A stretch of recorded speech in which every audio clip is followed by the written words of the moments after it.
Hey, what's up, everybody? Steve here with your NASCAR Week 3 in review. We'll go over the week that was at Las Vegas, and we'll also look ahead to Bristol for this Sunday's racing. So let's get Las Vegas out of the way right away. The word of the day on Sunday was indeed grip. Who had it and who didn't? Some of these cars came up with a mess of a setup that didn't give their drivers any rear-end traction whatsoever. Tony Stewart fell into that. Clint Bowyer had trouble. Jeff Gordon. And it just shows you how difficult it is going from the Gen 5 car to the Gen 6 car. You're basically throwing away 5 and 6 years of setups and cars and going to something completely different.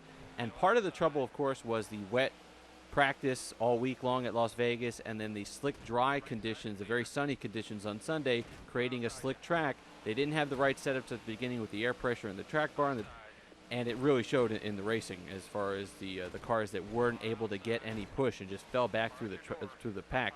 Clint Bowyer fell like a rock back through the pack. Jeff Gordon as well. Very difficult. But let's get to the winners, the people who did well right away. Matt Kenseth, what a fantastic run by Kenseth. Not only was that exciting racing towards the end with him and Casey Kane, but just the mental focus that he had to show. That was an incredible job. Casey Kane was getting so much push. I was shocked that he didn't win that race. And it wasn't anything that he did wrong. It's more what Kenseth did right. Casey Kane had the fastest. DW said at the beginning of the week, at the beginning of the race, he had the fastest car all week. He had the fastest car again on Sunday, and he wasn't able to pull it off. He was getting great runs off of turn 2 and wasn't able to pass. Kenseth was watching, racing in the mirror, but also looking forward. He was dealing with a new team, new spotters. They didn't know when to talk to him, when to not talk to him. It wasn't what he was more comfortable with.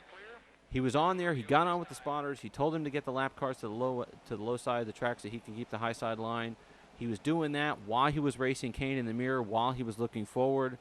Just an incredible effort and a great sign for Joe Gibbs Racing that he was able to come up with something like that on Sunday. A great day for Joe Gibbs overall, of course, 1 and 3 for Kenseth and Kyle Busch. I would be more shocked, of course, if Kyle Busch didn't have a good race on Sunday, that being his home track. I think he really wanted to win there. We'll get to Kyle Busch in a second. But awesome job by Kenseth. Of course, Casey Kane had a good day. He had the car to win, but he didn't win. Still gets a second place out of it, a lot of points. The Hendrick teams have to feel good. Jimmy Johnson had a good day. Dale Earnhardt had a solid day. Jeff Gordon was really the only one that struggled. We'll get to that in a second, the changes that they didn't make that I think Gordon should have made, like Tony Stewart. Also, a bad day for Michael Waltrip. Clint Bowyer had a disastrous day. He didn't have a car to push forward for anything. He couldn't get any grip either.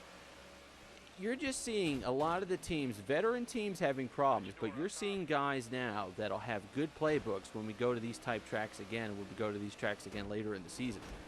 These guys who are doing well now, Junior, Johnson, Carl Edwards, the guys who are doing well now are going to have a less to figure out when we come back to these type of tracks, when we go back to the mile tracks, the mile-and-a-half tracks. They're going to have less to figure out. They're going to have a setup and an idea of the adjustments that they need to make, whereas the guys that are doing poorly now are going to have a lot more work to do. They're going to be spending their practice and their qualifying figuring out lines, figuring out setups, whereas these other guys are already going to be good to go with what they want to do. That's a huge, huge, huge advantage. It was nice to see the Joe Gibbs guys showing the speed. I was a little bit worried about them. The new car, they haven't shown quite the same speed that they did last year, but Kyle Busch showed a lot of speed. Denny Hamlin showed a lot of speed. And, of course, Matt Kenseth winning the race, showing a lot of speed as well. That's a good sign for them. That seems to be the mark of the Toyotas the past couple of years, is all that speed that they have. Let's get to the car issues and the adjustments. I was listening to Jeff Gordon's race radio. He was complaining all day. He said no matter what adjustment they made, they made some major home run swings on the track bar. No matter what adjustment he was making, it would help a little bit in the first couple laps of the run, but then it would go right away. As soon as he got into the throttle, he'd lose the control of the back end of the car. Very difficult to win a race like that, of course. If you can't get into the throttle, you're not going to move forward at all. Tony Stewart had the same problem. He didn't quite salvage a top 10, but he came in 11th. What they did, they put the foam rubber in the spring. They went for the home run. You don't see a lot of teams do it. Jimmy Johnson did it last year at a race to help him out.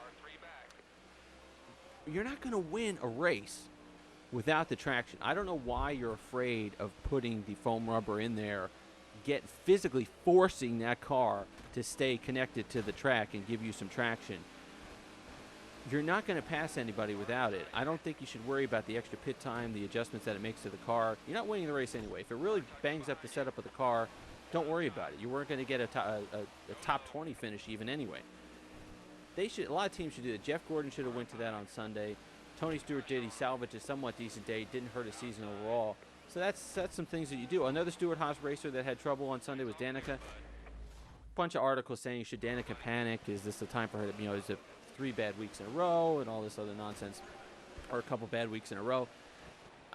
I don't think so. I think about it this way. You got a rookie driver. All right, that's number 1. You got a new car. That's number 2. And now this week at Bristol will be the 4th setup we've had in 4 weeks. You had to go to Daytona, restrictor plate, longer race. You had to go to Phoenix. You got a mile and a half at Las Vegas. Then you're looking at a short track here at Bristol. 4 completely different setups, and the car is going to react 4 different ways. And these are all things you got to learn. A rookie driver's got to build a playbook, especially with a new car, of what it's going to do, just how to feel the car, how to explain the adjustments that need to be made to the pit crew.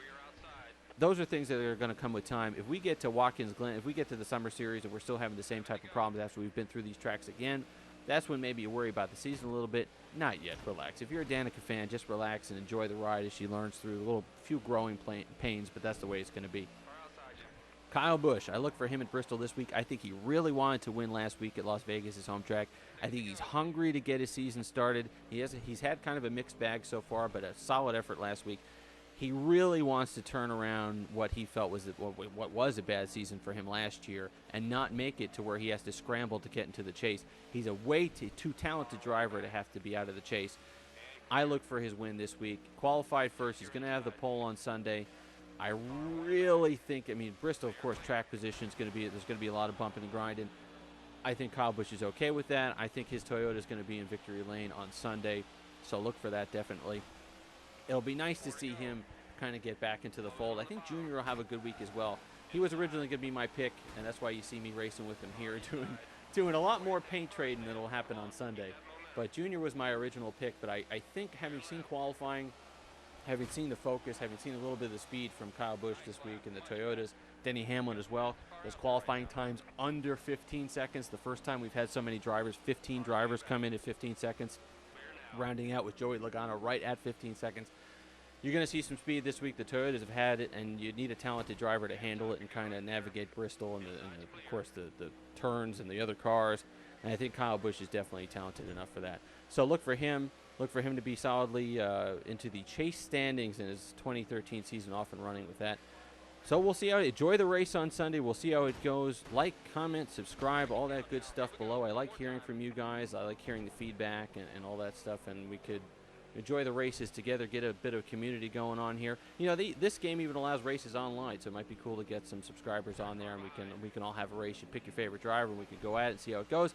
So that's it. Like, comment, subscribe. We'll see you next week. It's been Steve. Enjoy the racing on Sunday.